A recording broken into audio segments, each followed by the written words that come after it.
Hey guys, thanks for coming back for another episode of Tenacious Bees. Every 2 weeks, my friend Julia and I get together over some drinks to discuss our sisters through the centuries. This episode is about Wilma Mankiller, an amazing Cherokee woman. She was an activist, a leader, and a true family first type of lady. She made great strides in many Oklahoma communities, and we all just adored her. So we hope you all really enjoy. Thanks!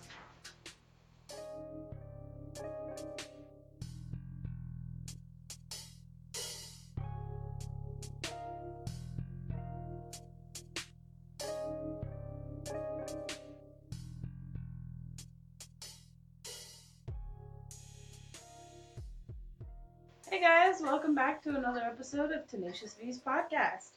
Today we are going to be discussing a super badass woman named Wilma Pearl Mankiller.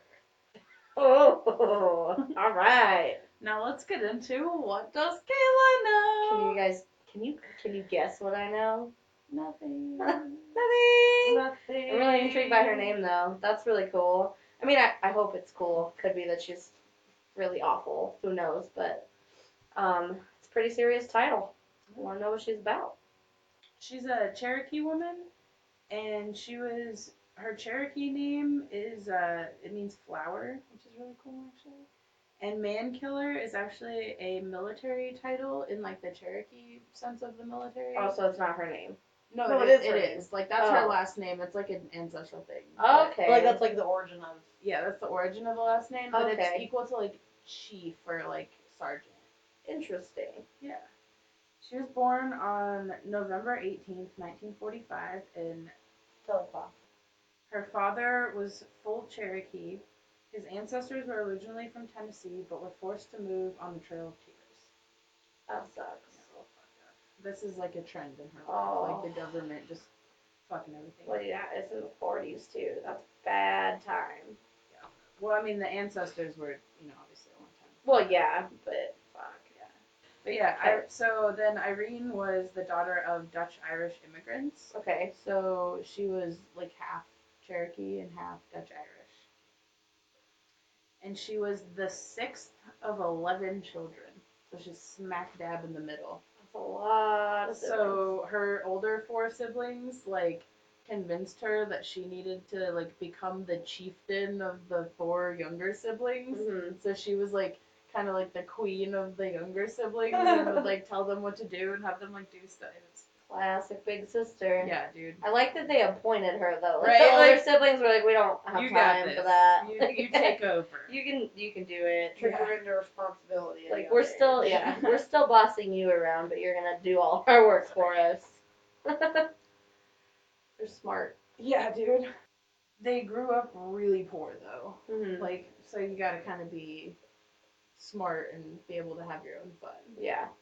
They were in a really rural area where they didn't even have running water or electricity, and they grew all their own food. They also grew peanuts and strawberries for sale or trade. Nice. Yeah, dude. Like, super random crops, I feel. Yeah, peanuts and strawberry. I didn't even like I know kind of vaguely how peanuts are grown, but I've just never, I guess, pictured a peanut farm in my head. They grow on the vines. And Yeah, they're legumes. Potatoes. Yeah. Yeah, so her mom also like canned all sorts of like foods and jellies and pickled stuff, and she made all the kids' clothes from flour sacks, just like get them through. Mm-hmm. And the land that they like lived and farmed on was given to the family by Charlie's father, her dad's father, and it was called Mankiller Flats. Yeah. Isn't that dope? I love that so much. Right? That's so funny. Yeah. Oh my gosh. And like while they were staying there, they had like a good connection to their Cherokee heritage. They like spoke both Cherokee and English at home. That's cool. And they like told stories and listened to elders and like were very, very in touch with the community and like stayed very present in that through their childhood as That's much awesome. as possible. I was thinking too during like when you said they made their clothes out of flour sacks. Did you guys see? Have you seen that story about during the Depression they like made printed flour sacks? Have you seen that, Julia? Yeah. So that it made me think of that. That was so cool. So what happened was like during the Great Depression, the flour companies saw that so many people were making clothing out of their flour sacks, that they decided to put like at least cute little basic designs like on little them. floral pins or like and plaid for boys. Mhm. But yeah, so they were just like dressing the kids up and Yeah. being really subtle about it. Such It was a really cool thing. Yeah. Such a cool thing.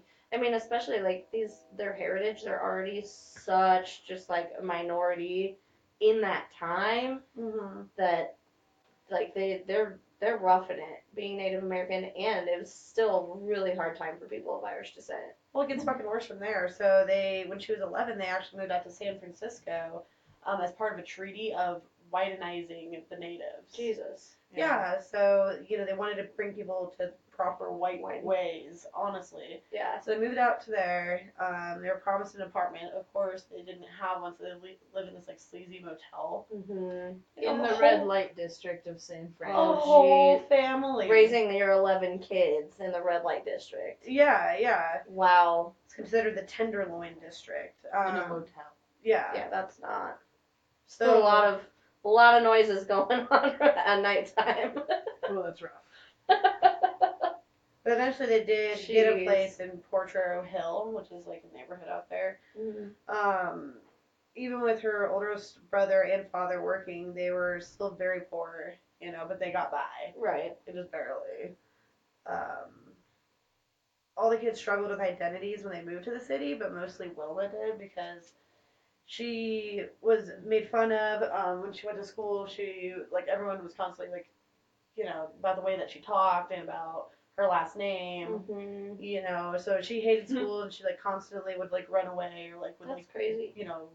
rebel and stuff. You'd think all the kids would be terrified of the Mankiller family. Yeah. You don't Like, fuck don't with the fuck with Mankillers. them. Yeah. And it even got to the point where she kept running away to her grandma's house, which was in Riverbank. It Mm-hmm. was on a farm, so that way she can get away from the city and Right. all these terrible kids. Stayed there for a whole year one time when she ran away before going back to her family. But at this point now they were living in a small house in a very sketchy neighborhood. Yeah. So after the year spent with her grandma, she returns home to her family and she becomes really involved with the San Francisco Indian Center. She still was not doing great in school, especially math and science. Just wasn't her thing. She was more into social issues and stuff like that. Yeah. But she did it. She made it through high school, and after school she moved in with her sister and got a clerical job at a financial firm. Mm-hmm. And she did, that's pretty solid. Yeah, that's pretty solid, right yeah. out of high school, especially as a Native woman. Yeah. And a woman in finance at that time. Yeah. And that's Yeah, awesome. that's really, really cool. She had Pretty that progressive opportunity. of that financial Yeah. institution. Good for them. Especially for somebody who wasn't good at math. Yeah. Oh yeah, that's true. It's like me getting hired at a bank. That'd be incredible. Right?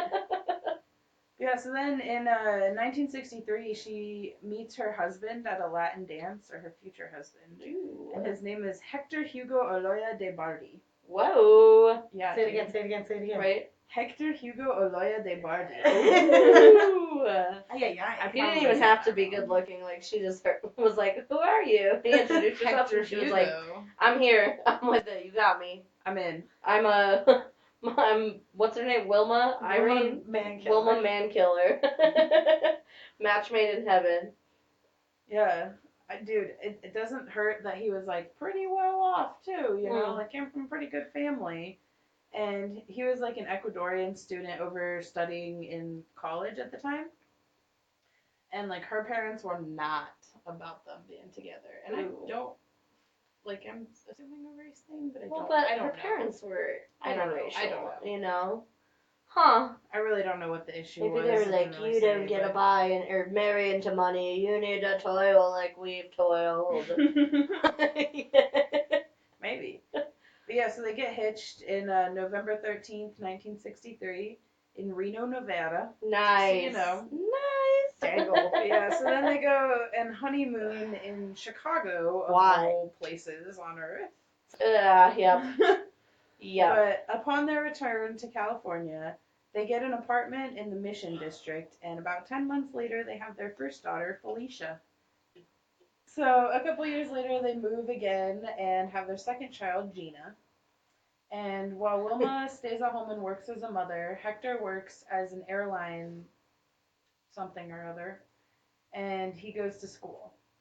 And he's like, you know, I'm the man, I gotta care for my woman, blah, blah, blah, like, I gotta be the provider. But she gets hella bored, so she goes back to school, and this time she's taking classes that she wants to take, and she's choosing what she's learning, and Good for her. she loves it, and she does so good, and she starts, like, actually excelling at school. Yeah, That's awesome. The That's first how time in her college life, should be. she's like starting to like make her own path. Yeah. You know. But it's very clear that, you know, she's young, she's determined, she's this intelligent young lady, but she ultimately gets into politics. Ooh. Yeah, so out of all this is heading background. somewhere. Okay. So in 1964, some Red Power activists occupied Alcatraz, and many groups started protesting the Vietnam War. Yeah, I remember all that. Right. So about 30 activist groups began meeting at the San Francisco Indian Center, where women often hung out. This gets really politically involved. Sadly, in 1969, the center was burned down. Oh, actually. wow. Arson or accident or? Arson. Dicks. This ends up making the bond between all the groups stronger because they all united. So they all come together to create these native rights, and the discrimination they faced to the forefront of people's minds. They were like, you know, Hey, we're here. we're Native Americans, we're here before you. Yeah. Like, basically, And you you're can all treating us fuck like off. shit, And- and you need to know about it. And you need to know about You've it. been treating us like shit forever. So they reoccupied Alcatraz. Yeah. Which was, I mean, how many hours? The first time it only lasted a few hours, and the second time it lasted for 19 months. That's right. That escalated very quickly. But the reoccupation is what fully ignited her spark to be an activist. You know, Mhm. that they were finally like, it was like making a difference. Mm-hmm. She went to Alcatraz, but her efforts focused mainly on providing supplies, fundraising, support, you know, to the occupying forces.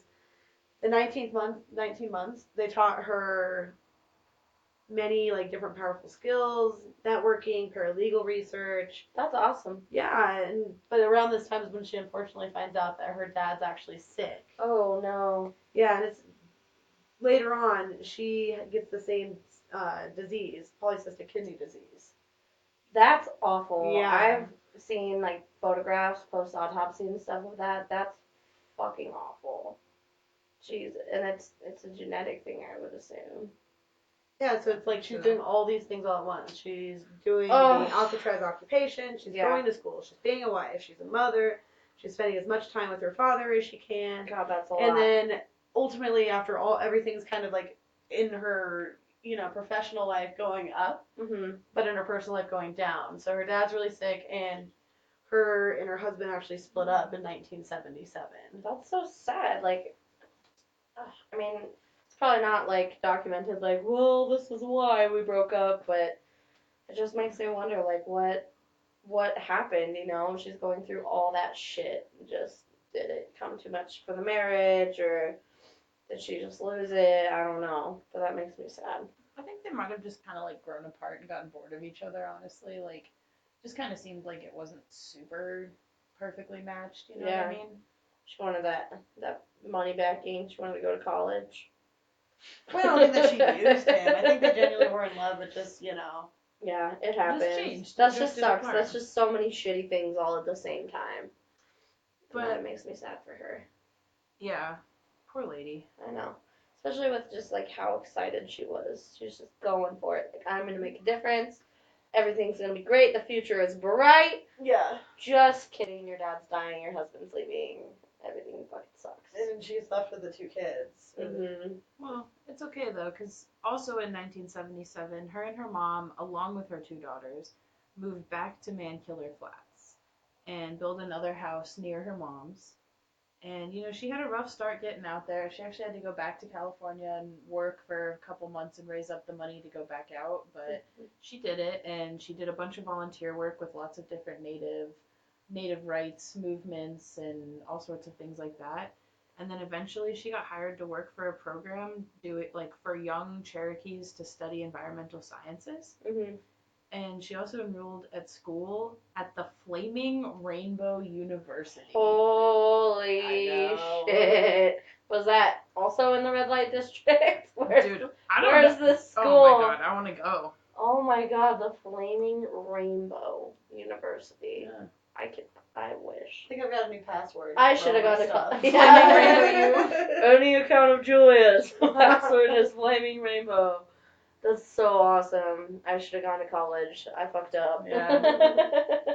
Yeah, but so then she gets a bachelor's degree there focused on Indian affairs, Mhm. or bachelor's of science focused on Indian affairs. And the year she enrolled in grad school in 1979, she was in like a gnarly ass car accident. Jesus. And she head on collided with her best friend. Like, we're not maybe How- her best friend, but very close How friend. does that happen? They were driving down the street What past the each other fuck? and head on collided. They're like, hey, bitch! Too far. I don't know, but her Oh my friend God. actually dies. And Jesus she Christ. survives, but she has to have over 17 surgeries. Oh my She god. breaks multiple bones. It's really, really bad. Oh my God. She almost died. She finds out she has something kind of similar to muscular dystrophy, and she's on chemotherapy for like years. Jesus. It's fucking sad. Like the odds of that, first of all, are insane. But like, It's like a treatable thing because she like treated it and was okay. yeah, but fuck, that's so sad. And like with the car wreck, car accidents are awful enough, but not only did you get in an accident, like your best friend fucking died. And she didn't know for weeks. Oh my god. She was in the yeah, she was in the hospital. hospital, and she wasn't even in the car with her. Like the Yeah, odds of that are insane. Oh, this woman is so unlucky. Not really in like small town Oklahoma though. Well, no, yeah, I guess that's a good point. Like here, it'd be weird. In Mebane, the chances of me hitting someone I knew were like pretty high. That's true. Like here, I guess the two of you, like we live in the same building. Yeah. It's similar to the odds of me passing you driving home, but that's just so sad. Yeah. It's so sad. But I mean, like she just kept going, dude. Like she just like within a year just went back to work and kept doing it, and she actually wrote a community development program to build a shared water system and work on a community rehab program in Bell, Oklahoma. Wow. Yeah, dude, and it was like massively successful. Like it went amazing. Killed it. That's so good. awesome. Yeah. And like it was so successful that all sorts of other grants and programs came after it and were like modeled after that. No Yeah. shit. And yeah, they implemented them like all over the state and throughout other tribal nations. Mm-hmm. What was it called? Do you know? Like her rehab center or anything? It wasn't like a rehab center. It was like rehabilitating the community back towards like community health. Like Okay. it wasn't like alcohol rehabilitation. Okay, that makes sense. Yeah, so it was like all just like it was like Just like a community collective, programs. Yeah. And Community mindset and goals. That's so cool.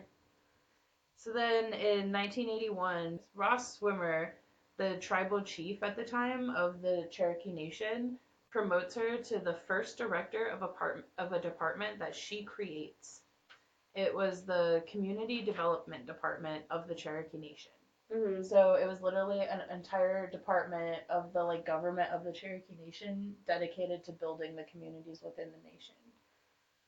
And she was the first director of that department. That's awesome. Yeah. That's so cool. So then over the next 3 years, she raised millions of dollars for community development programs. And she always came at it from a perspective of like self-help. Like it was always start to change yourself, start to change your views, change small things within small towns and communities, and like fix their lives, and it will spread out. That is so cool. It's like a pay it forward type of mentality. Just like if as long as you do right by yourself and by others, like that will spread, and you'll inspire people to do the same.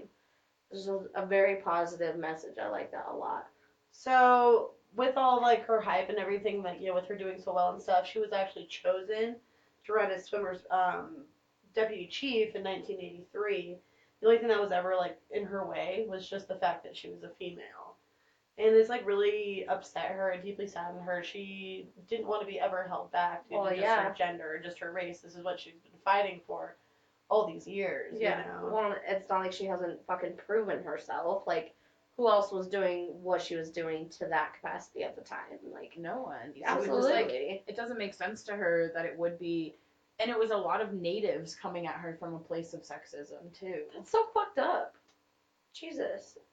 Well, I mean, her and Swimmer's opinions on how to fix issues and how to run everything made them like such a great team. Mm-hmm. So he wanted to put his support in larger native-run businesses, and she wanted to put it into smaller communities. So they kind of disagreed on that, but the differences created like a great balance. That way they could see the larger picture. They weren't just focusing on one thing. Right. Yeah. You know, I was like, well, I think this, and I think She this. could keep him like grounded while he could still be like, but this is our potential. The This is business, what we can sure. do. Yeah. That's cool. But both were really surprised. I mean, and ultimately this was kind of just the ongoing theme about how the sexism affected her campaigning efforts. Because, you know, they generally don't have like title positions for women at the time. They do have a women's council, which The is Cherokee Nation doesn't. But yeah, sorry. And I'm like, well, secretary, nurse. Well, yeah, but like women's Like jobs, the but government yeah, of the Cherokee within the Nation Cherokee did it. Nation. I mean, so they do have a women's council that is very influenced in the community, but Swimmer and Mankiller are both just more confused by the violence of everything. Her tires get slashed. She's getting death threats. Somebody burned a billboard of hers. Jeez. Yeah. Like, And all they're doing is good shit. Like, it's not like they're out there being like, hey, like today, you know, they're not out there being like, hey, everybody get an abortion or like some weird crazy shit. no, it was all just for That's- community health. Yeah, it's like, hey, you know what, we can all help everybody be better. Like, let's just all be humans and work together to make our community fucking good. That's all it is. I just, like, can't imagine what type of a person is sitting at home like, ooh, I hate this man killer lady. Oh, everybody's happy and the plants are fucking growing and we're pissed. Like, Yeah. what kind of a fucking guy? I don't know. It doesn't matter because she's resilient. They Yeah, don't- she's they don't a stop their tenacious campaign. fucking beast. She doesn't care. She refuses to withdraw. They end up winning by a very small margin each. The candidate running against Mankiller was actually another woman, but her winning by such a small percentage made her the first female deputy chief of the Cherokee Nation. That's really cool that it was two women. Yeah. For the Yeah. ballot. Dude, and literally, like, her and Swimmer both won by, like, literally, it was, like, 52%. That's nuts. Wow. So her main duty was to oversee the tribal council of 15. She assumed her winning would mean the sexism would end, but no, it didn't. Those people didn't trust her because she was a woman. She's And- too emotional. Yeah, or whatever, She's- dude. Watch out when she's PMSing. You'll get total Well, they didn't think she reforms. could, like, understand the problems happening Yeah. and all that. Like, they were like, It's we too can't talk to complicated her for a about woman. it. She won't get it. So, I mean, she just tries to focus on issues outside of the council first, and then works on adding the disparity between full-blooded and mixed-blooded Cherokees as well. Because there's even still, I just thought about Harry Potter when I was Oh, yeah. Yeah. you know. Mudblood, you know, No, like, seriously. yeah. Well, and it makes it, honestly, I'm not advocating for racism by any means, but, like, at the time, you know, the Native Americans have just been fucking wrong so much and, like, are still holding on to that brutal fucking history of the white men coming in.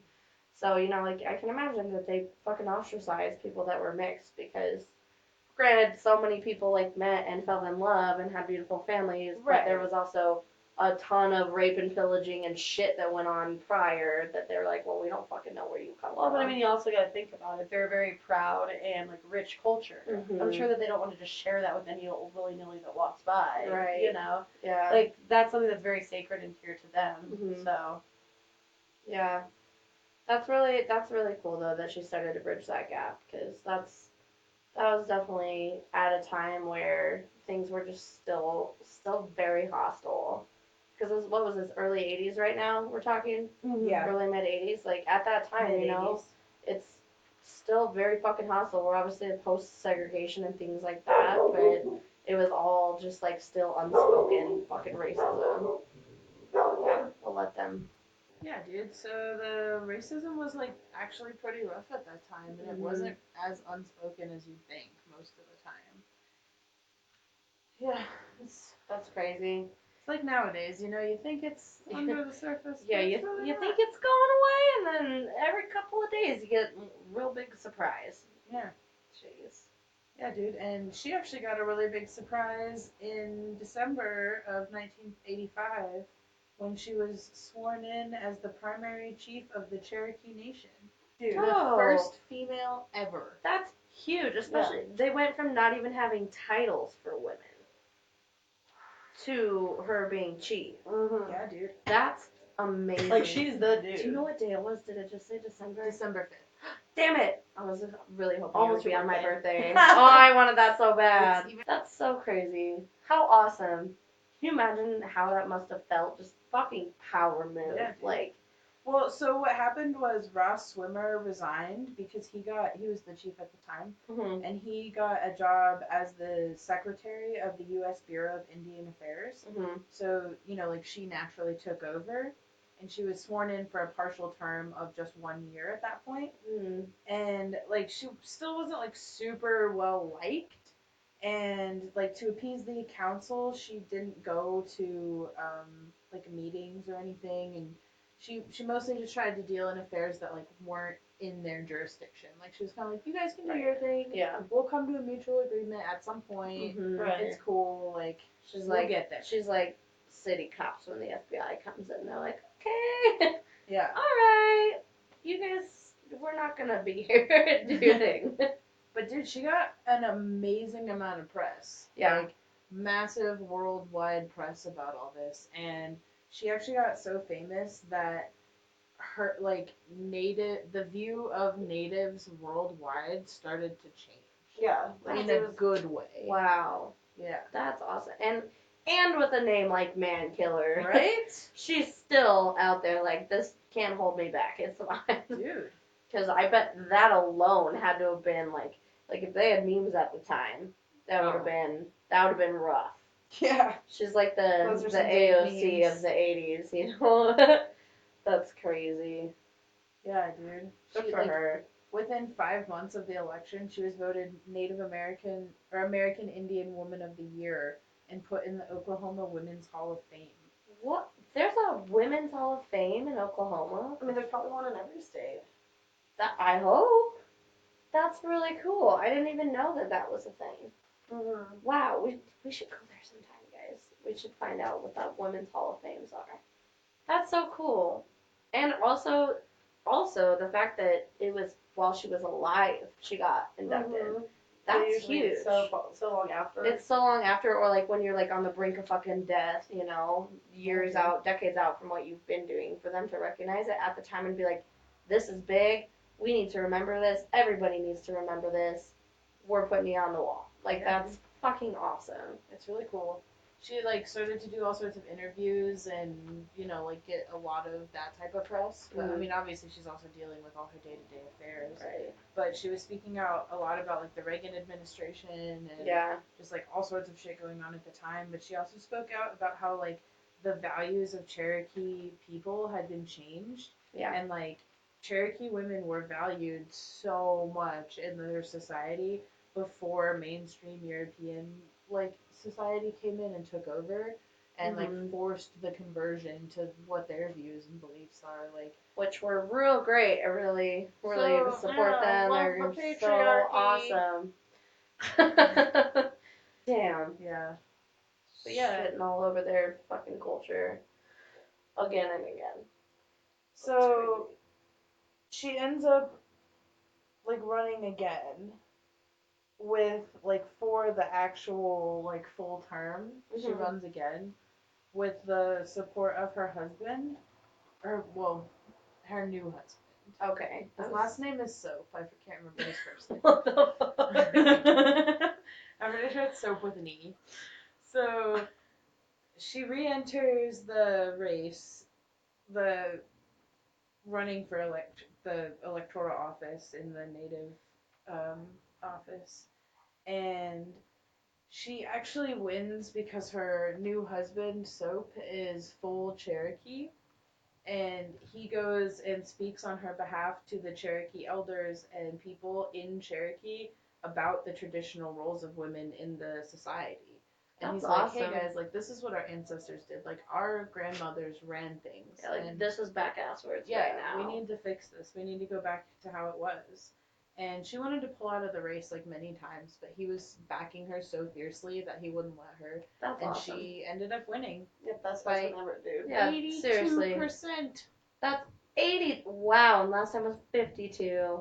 She's just making so many moves over and over and Killing over. it, dude. That's so She's so doing crazy. so good. Well, and just having that partner supporting her like that Yeah. is so big. Yeah. And That's so like, awesome. The other thing that was huge about him was he was full-blooded native, so now the council was actually backing her. She was the first ever elected female chief of the Cherokee, and she worked tirelessly to improve the conditions on all levels for her people. You know, again, the self-care of the community has always been her, ultimate goal.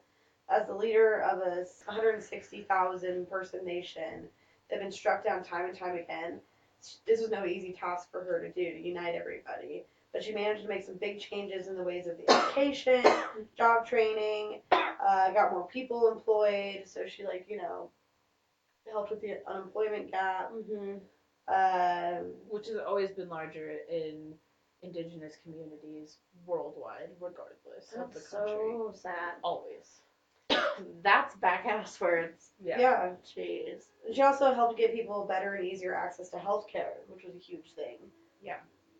She helped That's so pilot cool. a government agreement with the Cherokee Nation and the EPA. She pioneered so many things and put so much effort into improving her people's lives that, unlike many women, was actually acknowledged and taken seriously for her contributions. Mhm. So it's great that we're now almost since she was doing all this in the 80s, we're at the point in time where women are actually being recognized. Yeah.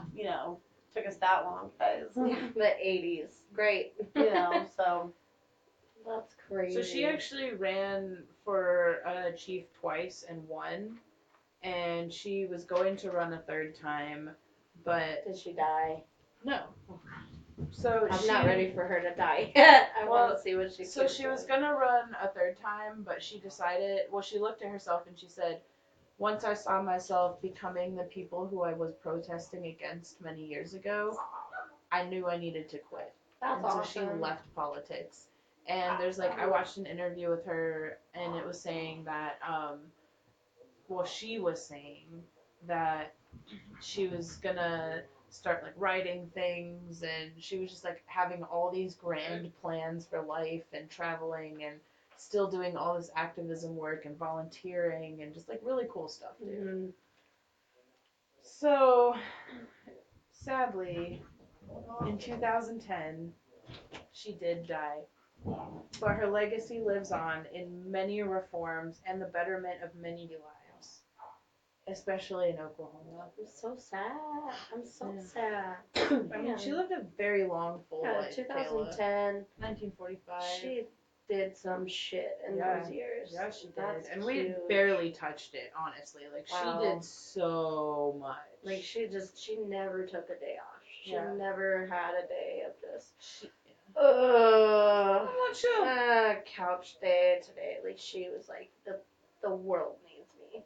Let's her go. people. Her people. Yeah, Her people needed her. I mean, But the world changes with your people. Yeah. That was her whole thing. that she was I'm gonna better one everything. of her big things was how the Cherokee, all indigenous tribes, but specifically the Cherokees, were so in touch with Earth and how that could help all people and how we could all learn from that connection to the Earth and how to treat it with respect. And she was able to bring that into a political position, which is huge to be able to have that platform. She had pacts with the EPA, Mm-hmm. and she made a government agreement with the EPA. That's amazing.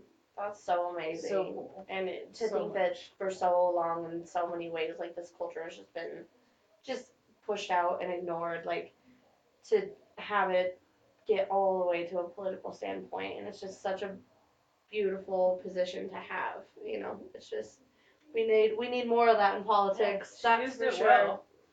That's for sure. If you want to know more about it, that she has an autobiography you can read, and it's called Mankiller, A Chief and Her People. And She starts every chapter with a story from the Cherokee Nation. That's awesome. And the whole book is like a blending of her personal history and the history of her ancestors and like cultural, societal history That's of awesome. the Cherokee Nation. And I really want to read it. I do think too. It sounds amazing. I do too. That sounds great. Autobiographies That's awesome. are the best. Well, yeah, and especially it's like from just such an incredible woman. It's gotta be great. That's so awesome. Yeah. Check it out. We'll have to hit up the library. Head up your local library, y'all. Yep.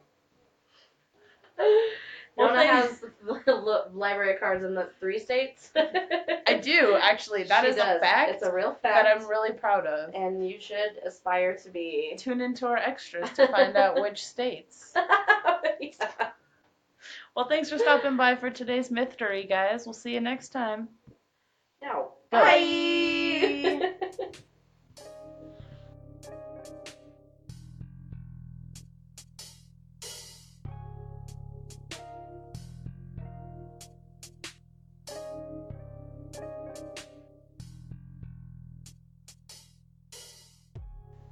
Thanks for checking out another episode of Tenacious Bees podcast. If you enjoyed that, give us a follow on Spotify, Patreon, YouTube, Twitter, Facebook, Instagram, and Podbean.